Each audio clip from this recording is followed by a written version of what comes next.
Hello guys! I'm still in my room.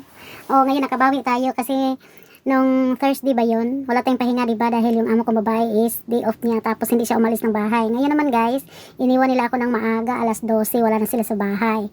So, ang ginawa ko guys, naglinis ako napakabilis lang dahil alam nyo ba ang teknik ko? Para sa mga baguhan ha. Ang teknik ko dito guys, wala pa sila. Pag meron akong oras talaga na matira sa isang araw, tapos kahit 5 minutes, 10 minutes, 15 minutes, wala akong gagawin nun. Maglinis talaga ako ng bahay, magmamap ako sa mga gilid-gilid, mga ganito. Oh, napakarumi. Oo, magmamap ako sa mga gilid-gilid ng bahay para wala masyadong alikabok na manirahan doon. Pag ganyan ni amo, wala siyang makikita. So, pasok tayo sa pahinga. O, di ba?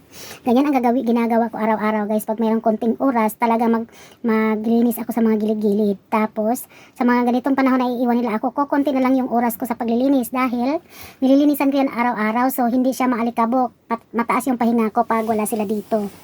So yan ang nangyayari ngayon guys, alas 12 pa tayo, alas 2 tayo natapos, wala na akong ginagawa. Tapos ngayon, sabi ni amo, nagchat ako sa kanya, nagtanong ako, hindi ko daw kailangan magluto ngayong gabi dahil sa labas sila kakain at ako lang kakain dito na mag-isa. So, ang lulutuin ko ay para sa ating sarili lamang, ganyan. So ganyan dito sa Hong Kong guys, no? Hindi lahat ng araw kayo ay walang pahinga, busy kayo. Depende na yan sa pag-manage mo sa oras. Ikaw na talaga ang magdadala sa oras mo kung paano mo siya i-handle. Katulad ko ngayon, wala akong ginagawa. Pero guys, sa totoo lang parang binibigyan din nila ako ng araw na makapagpahinga kasi kahit linggo meron akong ginagawa.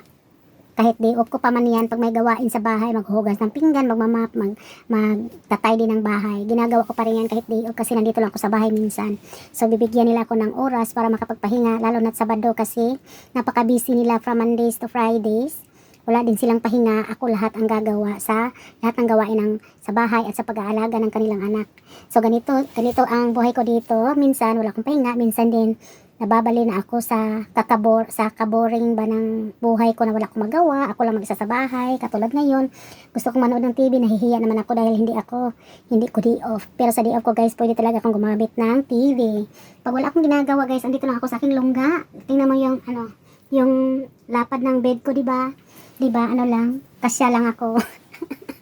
So, ganito sa Hong Kong, yung bed mo hindi masyadong kalakihan, pero maswerte ka na kung meron kang sariling kwarto. Ako guys, yung kwarto ko is hindi naman para sa akin, hindi ko talaga sariling kwarto. Kwarto pa rin nila kasi labas-pasok sila sa room, pero hindi nila ako makikita pag nakahiga na ako dito kasi malalim. Diba? Pag hindi sila gumaganyan na hindi nila ako makikita. So, okay na rin sa akin. Bakit naman hindi ako okay sa ganitong setup? 6 years na ako sa higaan ito na pamahal ko na. At ito lang aking katabi. Itong mga stuffed toys na to, yan nakikita ninyo, marami yan.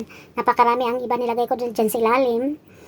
Gusto ni amo itapon, kinuha ko at nilagay ko dito sa higaan ko. Wala naman akong katabi, bakit ko kailangan ng malaking higaan? So nilagay ko yung mga stuffed toys dito para isiksik ko sa bagahe pag pauwi ako or magpapackage ako, ilalagay ko sa package. Ganon.